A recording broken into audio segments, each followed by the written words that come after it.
Welcome to Future Vision Study Center.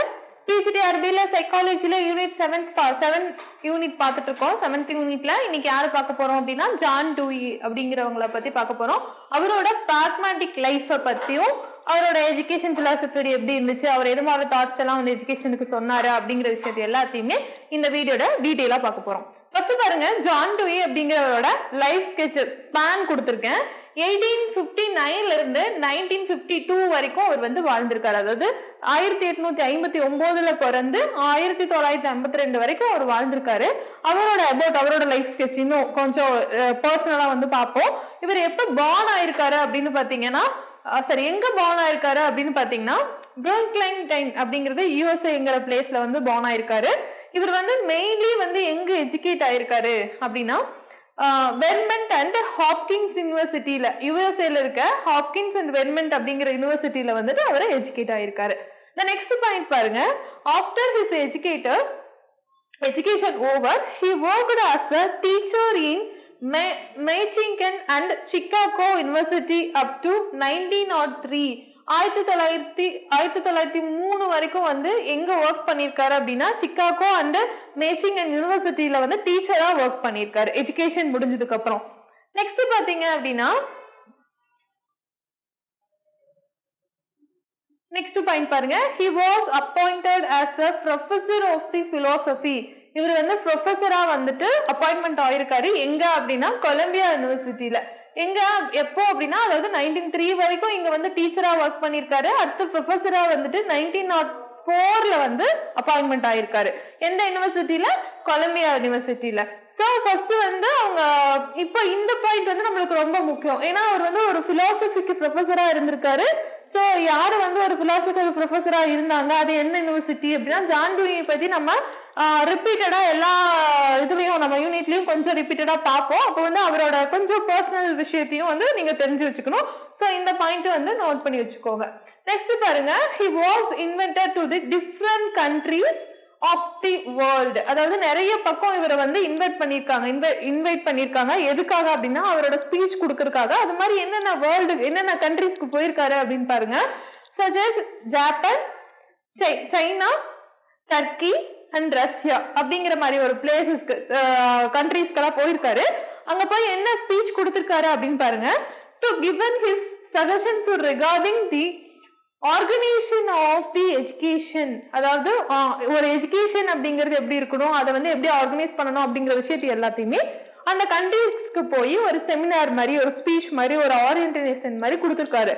Next பாருங்க, 1904ல வந்து இங்க வந்து ப்ரொஃபஸரா இருக்காருங்களா. அடுத்தது இங்கெல்லாம் வந்து சென்று வராரு, அதாவது ஒரு கண்ட்ரீஸ்க்காக நிறைய பக்கம் போயிட்டு வராரு. அடுத்தது 1919ல என்ன பண்றாரு அப்படின்னா deliver the series of lectures. நிறைய வந்து சீரீஸ் ஆஃப் லெக்சர்ஸ் வந்து அவர் வந்து ப்ரொடியூஸ் பண்றாரு.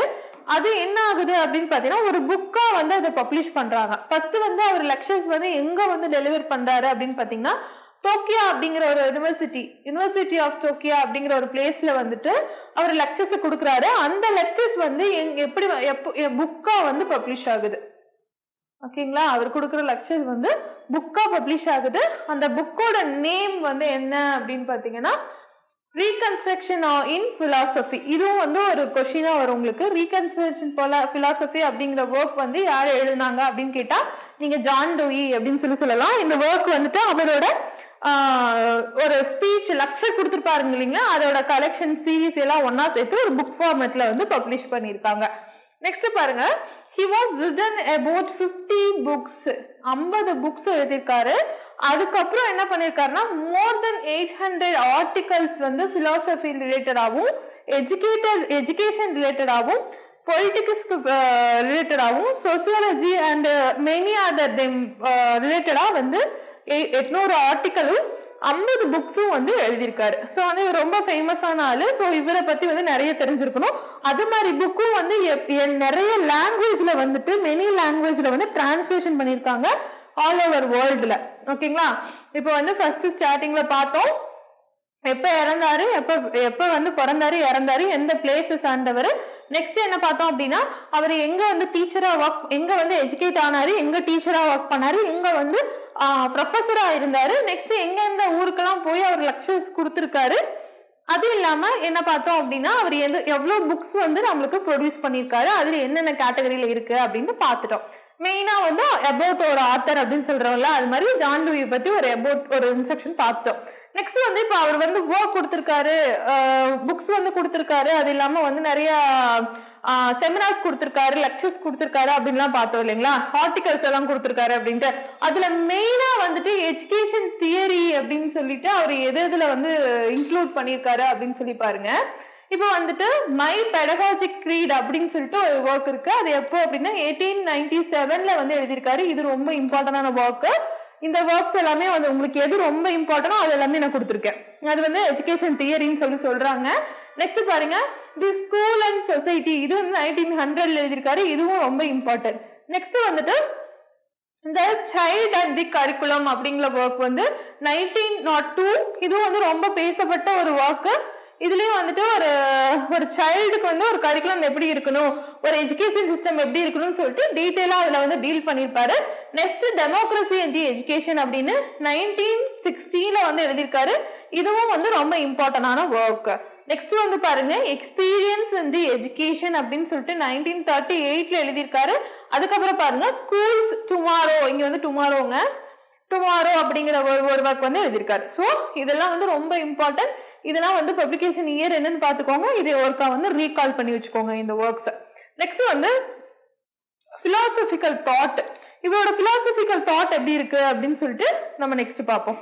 இதுல வந்துட்டு டீட்டெயிலாவே உங்களுக்கு அவரோட பிலாசபிக்கல் தாட்ஸ் வந்து கொடுத்துருக்கேன். அதுல ஃபர்ஸ்ட் தாட் என்னன்னு பாருங்க, ரிஃப்ளெக்டிவ் திங்கிங். அதாவது இவரை பொறுத்த வரைக்கும் ஒரு திங்கிங் அப்படிங்கிறது எப்படி இருக்கணும் அப்படின்னா ரொம்ப மீனிங்ஃபுல்லா இருக்கணும். அந்த திங்கிங் வந்து எப்படி இருக்கணும் அப்படின்னா ஒரு ப்ராப்ளம சால்வ் பண்ற மாதிரி இருக்கணும் அப்படின்னு சொல்றாரு. அது ஒரு மேனுக்கு வர ப்ராப்ளம அந்த மேனோட திங்கிங் மூலியமா அது வந்து சால்வ் பண்ணணும். அதாவது அந்த திங்கிங் வந்து எப்படி ரிஃப்ளெக்ட் ஆகணும், அதாவது சால்விங்கா ரிஃப்ளெக்ட் ஆகணும் அப்படின்னு சொல்றாரு. இதுதான் வந்து ஃபர்ஸ்ட் அந்த சொல்யூஷன் ஆகணும் அப்படிங்கிறாரு. தியர் சொல்யூஷன், அதாவது problem of life and their solution அப்படிங்கிறாங்க. அவரோட திங்கிங் அப்படிங்கிறது எது ரிலேட் பண்ணி இருக்கணும் அப்படின்னா அவங்களோட problem of the life and their solution அப்படின்னு சொல்றாரு. Next knowledge and experience. அதாவது அவங்களுக்கு ஒரு ப்ராப்ளம் வருது அப்படின்னா அந்த ப்ராப்ளம் மூலியமா அவங்களுக்கு நிறைய நாலேஜ் அவங்க கெயின் பண்ணிக்கணும். அது ஒரு ப்ராப்ளம் வந்து எப்படி அவங்க எக்ஸ்பீரியன்ஸ் பண்ணி அதுக்கு சொல்யூஷன் கண்டுபிடிக்கிறாங்க அப்படிங்கறதா வந்துட்டு அந்த ஜேர்னில இருக்கணும்னு சொல்றாரு. அதாவது knowledge is what we attain in the context the problematic situation. அதாவது என்ன ஒரு ப்ராப்ளமேட்டிக் சிச்சுவேஷன்ல நம்ம எது மாதிரி ஒரு நாலேஜை வந்து கெயின் பண்ணிக்கிறோம் அப்படிங்கறதா வந்துட்டு இந்த நாலேஜ் அண்ட் எக்ஸ்பீரியன்ஸ் சொல்றாரு. அடுத்தது வந்துட்டு பாத்தீங்கன்னா பிலாசபினா என்ன அப்படின்னா இது வந்துட்டு ஒரு பிலாசபி அப்படிங்கிறது வந்துட்டு வேர்ல்டையே வந்து தெரிஞ்சுக்கிறது இல்லை. இப்போ பிலாசபி அப்படின்னா உலகம் எப்படி இருக்குதோ அது மாதிரி வந்து விஷயத்த வந்து தெரிஞ்சுக்கிறது இல்லை. ஒரு பர்டிகுலர் ப்ராப்ளம்னா ஒரு இண்டிவிஜுவல் எப்படி வந்து ஹேண்டில் பண்ணி அதை எப்படி கேதர் பண்றாங்க அப்படிங்கறத வந்துட்டு இங்க பிலாசபில வந்து சொல்றாங்க. Problem of solving, problem of man. ஓகேங்களா, இதுதான் வந்துட்டு நாட் நோயிங் த வேர்ல்டு. ஒரு வேர்ல்டை வந்து நோ பண்ணிக்கிறது இல்லை. அது வந்து ஒரு ப்ராப்ளம் வந்து அந்த மேன் எப்படி சால்வ் பண்றான் அப்படிங்கறதுலதான் வந்து அந்த பிலாசபி அடங்குது அப்படின்னு சொல்றாரு. நெக்ஸ்ட் வந்து எஜுகேஷன் தாட்ஸ். எஜுகேஷன் தாட்ஸ்ல வந்து என்ன சொல்றாங்க அப்படின்னா பிரின்சிபல்ஸ் ஆஃப் எஜுகேஷன். இப்போ வந்து நீங்க பாக்குறப்ப எல்லா ஆத்தர்ஸுமே இந்த என்ன வந்து பிரின்சிபல் ஆஃப் எஜுகேஷன் என்ன, எய்ம் ஆஃப் எஜுகேஷன் என்ன அப்படின்னு சொல்றாங்கல்ல, அது மாதிரி இவரோட பிரின்சிபல்ஸ் ஆஃப் எஜுகேஷன்ல ஃபர்ஸ்ட் சொல்றது வந்து பிராக்மாட்டிசம் அப்படின்னா என்ன அப்படின்னா இந்த வாழ்க்கை தத்துவம்னு சொல்லுவோம்ல, அது மாதிரி வாழ்க்கை நெறி, நார்மலா ஆர்டினரி லைஃப் வந்து பேஸ் பண்ணி இருக்கிறது தான் வந்து பிராக்மாட்டிசம். அதுல வந்து என்ன சொல்றாங்க அப்படிங்கிறது பாருங்க. Any idea, belief or action is measured and given importance on the basis of its result. It is the result is useful to the individual and the society. It is accepted, otherwise rejected னு சொல்றாங்க. அதாவது என்ன ஒரு ஐடியாவா இருந்தாலும் சரி, என்ன ஒரு ப்ராப்ளமா இருந்தாலும் சரி, என்ன ஒரு பிலீஃபா இருந்தாலும், என்ன ஒரு விஷயமா இருந்தாலும் சரி, அதை எப்படி மெஷர் பண்ணணும், அதுல வந்து எப்படி நம்ம அதுக்கு இம்பார்ட்டன்ட் கொடுக்கணும் அப்படின்னா அதோட ரிசல்ட், அதாவது அதோட விளைவை பொறுத்து தான் வந்து அமையும். ஒரு விஷயத்த வந்து நம்ம அனலைஸ் பண்ணி அதை கோ த்ரூ பண்ணி அதை ஃபாலோ பண்றது அப்படின்னா அது வந்து என்ன ஐடியாவா இருந்தாலும் சரி, அது ஒரு நம்பிக்கையா இருந்தாலும் சரி, அது ஒரு ஆக்ஷனா இருந்தாலும் சரி, அது பேஸ் தான் என்ன அதோட ரிசல்ட், அதாவது விளைவுன்னு சொல்லுவாங்க. அதை பேஸ் பண்ணி தான் அமையுது. இப்போ அதோட ரிசல்ட் வந்து ஒரு இண்டிவிஜுவலுக்கு யூஸ்ஃபுல்லா இருந்தா அதை எடுத்துக்கலாம், இல்ல அப்படின்னா அதை வந்து ரிஜெக்ட் பண்ணிட்டே போகலாம் அப்படின்னு சொல்லிட்டு தான் வந்து பிராக்மேட்டிசம் அப்படிங்கறத ஒரு லைஃப்ல சொல்றாரு. அதாவது ஒரு இண்டிவிஜுவல் வந்து ஒரு ப்ராப்ளமை எடுக்கிறான், இல்ல ஒரு ஐடியாவை எடுக்கிறான், இல்ல ஒரு என்ன சொல்றது ஒரு ஐடியா பிலீஃப் ஒரு நம்பிக்கையை வந்து வைக்கிறான் அப்படின்னா அந்த நம்பிக்கை வந்து அவனுக்கு யூஸ்ஃபுல்லா அதுக்கு வந்து அவனுக்கு ஒரு நல்ல நடத்தையை கொடுத்து ஒரு அவன் வாழ்க்கைக்கு அது உதாரணமா ஊன்றுகோலா நின்றுச்சுன்னா அவன் அதை ஃபாலோ பண்ணலாம், இல்லைன்னா அந்த நம்பிக்கையை வந்து தூக்கி வீசிட்டு போகலாம் அப்படிங்கிற மாதிரி தான் சொல்றாரு. ஓகேங்களா, நெக்ஸ்ட் பாயிண்ட் பாருங்க. சைல்டு சென்டர் எஜுகேஷன், அதாவது அந்த பிரின்சிபல்ல செகண்ட் பிரின்சிபல் என்ன அப்படின்னா சைல்டு சென்டர் எஜுகேஷன். இப்போ சைல்டு சென்டர் எஜுகேஷனா நார்மலா என்ன நம்மளுக்கு தெரியும், அதாவது ஒரு குழந்தைக்கு என்ன வேணுமோ அதோட எபிலிட்டிக்கு பொறுத்த மாதிரி அதோட இன்ட்ரெஸ்ட்டுக்கு பொறுத்த மாதிரி நம்ம வந்து அதுக்கு எஜுகேஷன் கொடுக்கறதா சைல்டு சென்டர் எஜுகேஷன். ஸோ இதுக்கும் வந்து அவர் என்ன சொல்றாரு அப்படின்னா ஃபுல் ஆப்பர்ச்சுனிட்டி அண்ட் ஃப்ரீடம் கொடுத்து அந்த குழந்தையோட நீடுக்கு எபிலிட்டிக்கு தகுந்த மாதிரி அதை வந்து டெவலப் பண்ணி விடணும்னு சொல்றாரு. இதுதான் அவரோட செகண்ட் பிரின்சிபல். தேர்ட் பிரின்சிபல் பாருங்க, social utility. Sorry, school is the miniature society. அதாவது ஸ்கூல் அப்படிங்கிறது ஒரு ஒரு ஒரு சின்ன மினியேச்சர் சொசைட்டி அப்படின்னு சொல்றாரு. அந்த ஸ்கூலுக்குள்ளதான் வந்து ஒரு சொசைட்டியே வந்து உருவாகுது. அங்க வந்து ஏதாவது ஈவில்ஸ், அதாவது ஒரு கெட்ட பழக்கம் வந்து ஒரு குழந்தை பழகுது, ஒரு விஷயத்த வந்து அது தப்பா வந்து லேர்ன் பண்ணிக்குது, எஜுகேட் ஆகிக்குது, அது ஒரு விஷயத்துல தப்பான நாலேஜ் அதுக்கு கிடைக்குது அப்படின்னா அங்கேயே வந்து அதை ரெட்டிஃபை பண்ணி அந்த அந்த குழந்தைய வந்து வெளியே சொசைட்டி கொடுக்கும்போது ஒரு நல்ல குழந்தையா கொடுக்கணும் அப்படிங்கிறது தான் வந்து இந்த பாயிண்ட். இப்ப பாத்தீங்க அப்படின்னா should be taken in the account if evils are prevailing in this society, school should make the society free from the evils அப்படின்னு சொல்றாங்க. நான் சொன்னது இந்த பாயிண்ட் தான். நெக்ஸ்ட் பாயிண்ட் பாருங்க, செல்ஃப் எக்ஸ்பீரியன்ஸ் அப்படின்ட்டு ஒரு கொடுத்திருக்காங்க. ஃபோர்த் பாயிண்ட் அவரோட கொடுத்திருக்க பிரின்சிபல்ல ஃபோர்த் பாயிண்ட் வந்து செல்ஃப் எக்ஸ்பீரியன்ஸ். செல்ஃப் எக்ஸ்பீரியன்ஸ்னா இப்ப நார்மலா நம்மளுக்கு தெரியும் ஒரு குழந்தை அதோட செல்ஃப் எக்ஸ்பீரியன்ஸ் மூலியமா என்ன விஷயத்தை வந்து எஜுகேட் ஆகிக்குது, லேர்ன் பண்ணிக்குது, எவ்வளவு நாலேஜ் வந்து அது மூலியமா கிடைக்குது அப்படிங்கறதா வந்து செல்ஃப் எக்ஸ்பீரியன்ஸ். அது வந்து என்ன ஆகும் அப்படின்னா அதோட எக்ஸ்பெரிமெண்ட்டை பொறுத்து தான் வந்து அமையும் அப்படின்னு சொல்றாங்க. அடுத்து வந்து correlations of education and society. இப்போ வந்து கோரிலேஷன்னாவே என்ன, ஒரு குழுவா ஒரு கூட்டமா அந்த அந்த யூனிட்டி வந்து கொண்டு வருது. அதாவது ஸ்கூலுக்கும் சொசைட்டிக்கும் இருக்க, எஜுகேஷனுக்கும் சொசைட்டிக்கும் இருக்க ஒரு கம்யூனிகேஷனை தான் வந்து சொல்றாங்க. அதாவது சொசைட்டியோட நீட் என்ன அப்படிங்கிறது வந்து எஜுகேஷன் தான் கொடுக்கணும். அது வந்துட்டு எதுல வந்து சொசைட்டி வந்து எதுல வந்து ரிஃப்ளெக்ட் ஆகும் அப்படின்னா ஸ்கூல்ல வந்து ரிஃப்ளெக்ட் ஆகும் அப்படின்னு சொல்றாங்க. அதுக்கப்புறம் வந்து யுனிவர்சல் எஜுகேஷன். இப்ப எஜுகேஷன் அப்படிங்கிறது வந்து ஒரு குழந்தைக்கு வந்து யுனிவர்சல் எஜுகேஷனா இருக்கணும் அப்படின்னு சொல்றாரு.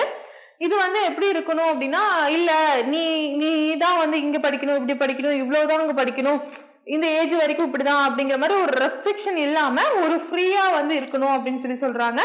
எவ்ரி சிட்டிசன் வந்துட்டு every citizen of country should get equal opportunity to getting education சொல்றாங்க. அதாவது எந்த ஒரு சிட்டிசனா இருந்தாலுமே கண்ட்ரியில அவங்க எல்லாத்துக்குமே என்ன இருக்கு அப்படிங்கிறாங்க அப்படின்னா ஈக்குவல் ஆப்பர்ச்சுனிட்டி இருக்கு எஜுகேஷனுக்கு அப்படின்னு சொல்றாங்க.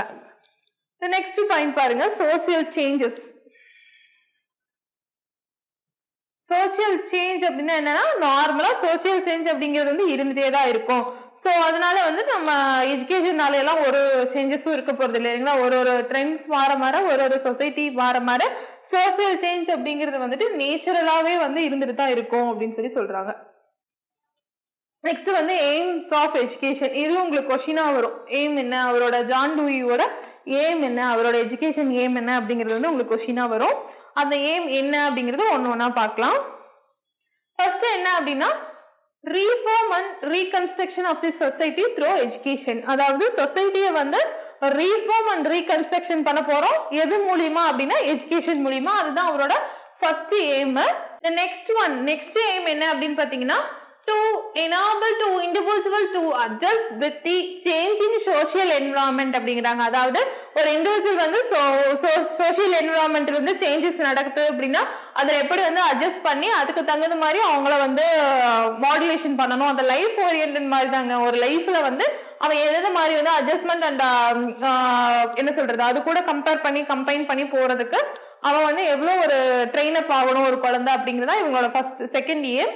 Develop the child fully according to his interest ability to the and needs. நம்ம ஃபர்ஸ்ட் பார்த்த மாதிரி சைல்ட் சென்டர் எஜுகேஷன்ல வந்து எப்பவுமே வந்து சில்ட்ரன் பேஸ்ல தான் வந்து கொடுப்பாங்க. இங்கேயும் அதே தான். 3வது பாயிண்ட் என்ன சொல்றாரு அப்படின்னா அவனை டெவலப் பண்ணணும், ஆனா அது எது மூலியமா இருக்கணும் அப்படின்னா அவனோட ஓன் இன்ட்ரெஸ்ட் மூலியமா இருக்கணும், அவனுக்கு என்ன நீடு வேணுமோ அது மூலியமா இருக்கணுங்கிறதா அவங்களோட 3வது ஏம். 4வது ஏம் என்னன்னு பாத்தீங்கன்னா to create society efficiency in the child from pragmatic point of view. சொன்ன பாயிண்டே தான், அதாவது சைல்டு வந்து பிராக்மேட்டிக் லைஃப் ஓரியன்டா அவங்க எப்படி வந்து வாழணும் அப்படிங்கறத வந்து அவங்கள ட்ரெயின் பண்ணணும் அப்படின்னு சொல்றாங்க. டு டெவலப் நெக்ஸ்ட் பாயிண்ட் பாருங்க. To develop democrat values and ideas in the child, to provide education opportunity to all the citizen to equal footing, to instill habit to experimentations in the children, to remove the social evils and make society a good place in the living, to enable the child discover the truth himself, to make the child self relevant அப்படின்னு சொல்றாங்க. இதெல்லாமே நம்ம முன்னாடி பார்த்த point தான், அதனாலதான் நான் read பண்ணி விட்டுட்டேன். அடுத்தது பாருங்க கரிக்குலம். கரிக்குலம் அப்படின்னா என்ன அப்படின்னா அந்த சைல்ட் சென்டர்லயும் அதாவது ஜான் டூயி வந்து ஒரு எஜுகேஷன்ல வந்து எது மாதிரி கரிக்குலம் இருக்கணும்னு சொல்றாரு அப்படிங்கறத வந்து இங்க கரிக்குலம்ல கொடுத்திருக்காங்க. நான் அதுல என்னென்ன மாதிரி அவர் ஸ்டெப்ஸ் சொல்றாரு மட்டும் எழுதியிருக்கேன். Ability and interest of the child. அந்த குழந்தைக்கு வந்து எது மாதிரி ஒரு எபிலிட்டி இருக்கு, ஒரு 8வது படிக்கிற குழந்தைக்கு 10வது படிக்கிற மேக்ஸ் போடுற எபிலிட்டி இருக்கு அப்படின்னா அதுக்கு அது மாதிரி நம்ம எஜுகேஷனே கொடுக்கலாம். இல்ல ஒரு 8வது படிக்கிற குழந்தைக்கு 3வது ஸ்டாண்டர்ட் படிக்கிற குழந்தை போடுற மேக்ஸோட கெப்பாசிட்டி தான் இருக்கு, அந்த எபிலிட்டி தான் இருக்குன்னா நம்ம அது வந்து அதுக்கு கொடுக்கணும் அப்படிங்கிற மாதிரி வந்து அந்த எஜுகேஷன் இருக்கணும். அதே மாதிரி இன்ட்ரெஸ்ட், அந்த குழந்தைக்கு எது இன்ட்ரெஸ்ட், எந்த சப்ஜெக்ட்ல இன்ட்ரெஸ்ட், எது மாதிரி படிக்கிறது இன்ட்ரெஸ்டோ அதுக்கு தகுந்த மாதிரி கரிக்குலம் இருக்கணும். நெக்ஸ்ட் வந்து ஃபிளெக்சிபிலிட்டி, அந்த குழந்தைக்கு ஏத்த மாதிரி எஜுகேஷனுக்கு வந்து ஃபிளெக்சிபிலிட்டி இருக்கணும். அது எங்க வேணா படிக்கலாம், நினைச்ச வெப்ப படிக்கலாம் அப்படிங்கிற மாதிரி சைல்ட் சென்டர் ஓரியன்டாவே ஃபிளெக்சிபிலிட்டி இருக்கணும். அப்புறம் யூஸ்ஃபுல்னஸ், அது படிக்கிற விஷயம் அது life long through the life வந்து அதுக்கு வந்து யூஸ்ஃபுல்லா இருக்கணும். அதுக்கப்புறம் சோஷியல் எஃபிஷியன்சி இருக்கணும், எக்ஸ்பெரிமெண்டல் இருக்கணும், லைஃப் ரிலேட்டடா இருக்கணும் அப்படின்னு சொல்றாங்க. நெக்ஸ்ட் பாருங்க, இதுதான் அவங்களோட கரிக்குலம். மெத்தட்ஸ் ஆஃப் டீச்சிங்ல வந்து என்னென்ன மாதிரி இருக்கணும், 4 பாயிண்ட்ஸ் வந்து மெத்தட்ஸ் ஆஃப் டீச்சிங்ல இருக்கு. ஃபர்ஸ்ட் மெத்தட் என்ன அப்படின்னா லேர்னிங் பை டூயிங் அப்படின்னு சொல்றாங்க. சைல்ட் சென்டர்னாலும் சரி எதா இருந்தாலும் சரி ஃபர்ஸ்ட் வந்து நம்ம லேர்னிங் பை டூயிங் வந்தாவே நம்மளுக்கு ஒரு எக்ஸ்பெரிமெண்டலோ இல்ல ஒரு ப்ராஜெக்டோ கொடுத்து அதுல வந்து அது என்ன லேர்ன் ஆகிக்குதோ அதை பொறுத்து தான் அதோட லேர்னிங் வந்து அமையும். So project method, problem solving method and அட்வைட் வித் ஜான் டூயி தான் வந்துட்டு அவர் வந்து சொல்லியிருக்காரு. ஃபர்ஸ்ட் வந்து ப்ராஜெக்ட் கொடுக்கறது, ப்ராப்ளம் சால்விங் கொடுக்கறது எல்லாமே அது மூலியமா அது லேர்ன் பண்ணிக்கும் அப்படின்னு சொல்லி தான் வந்து லேர்னிங் பை டூயிங் வந்து மெத்தட்ஸ் ஆஃப் டீச்சிங்ல வச்சிருக்காரு.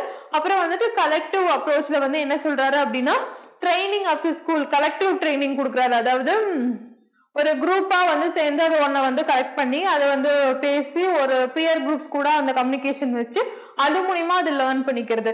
ரெண்டு வந்து இன்டர்கேட் அப்ரோச்ல வந்து என்ன ஆகுது அப்படின்னா ஒரு சப்ஜெக்ட் மட்டும் சொல்லிக் கொடுக்காம எல்லா சப்ஜெக்டும் வந்து அதுக்கு சொல்லிக் கொடுக்கறது தான் வந்துட்டு integrate subject taught only after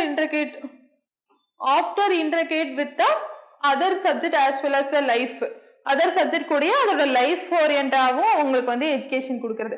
அப்புறம் இண்டிவிஜுவல் அப்ரோச்ல என்ன ஆகுது அப்படின்னா ஒரு குழந்தைக்கும் ஏத்த மாதிரி இண்டிவிஜுவலான எஜுகேஷன் கொடுக்கறது. என்னதான் ஒரு பியர் குரூப் கூட அதுல இதா இருந்தாலும் அதோட லெவல் என்ன அப்படின்னு பார்த்துட்டு அதுக்கு வந்து எஜுகேஷன் கொடுக்கறதா வந்துட்டு இந்த இடத்துல வந்து இண்டிவிஜுவல் அப்ரோச் கொடுக்குறாரு. அதாவது ஜான் டூயில வந்துட்டு அவரோட லைஃப் ஸ்கெட்ச் பார்த்தோம், அவர் வந்து எந்த ஸ்கூல் எந்தெந்த காலேஜ் படிச்சாரு, எங்க ஒர்க் பண்ணாருன்னு பார்த்தோம். எது மாதிரி ஒர்க்ஸ் வந்து எஜுகேஷன் ரிலேட்டடாகவும் ஒரு பாலிடிக்ஸ் ரிலேட்டடாகவும் பிலாசபி ரிலேட்டடாகவும் கொடுத்துருக்காரு அப்படிங்கறத பார்த்தோம். நெக்ஸ்ட் வந்துட்டு அவரோட எய்ம்ஸ், பிரின்சிபல்ஸ், அவர் என்னென்ன விஷயத்த ஃபாலோ பண்ணாரு அப்படின்னு எல்லாத்தையுமே டீட்டெயிலா பார்த்தோம். இதுதான் வந்து ஜான் டூயி.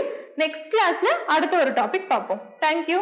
டிஎன்பிஎஸ்சி டெட் நியமன தேர்வு, PC, SI, TRB, agri, forest, railway போன்ற அனைத்து போட்டித் தேர்வுகளுக்கும் நேரடி மற்றும் ஆன்லைன் வகுப்புகள் ஆரம்பம். அனைத்து போட்டித் தேர்வுகளுக்கும் ஸ்டடி மெட்டீரியல் கிடைக்கும். நேரடி மற்றும் போஸ்டல் டெஸ்ட் பேட்ச் வசதியும் உண்டு. தொடர்புக்கு future vision study centre, Salem. Contact 9042030163. Future Vision Study Center. SKS Hospital Road, opposite to Hotel Lakshmi Prakash, near New Bus Stand, Salem. Cell 90420 30163.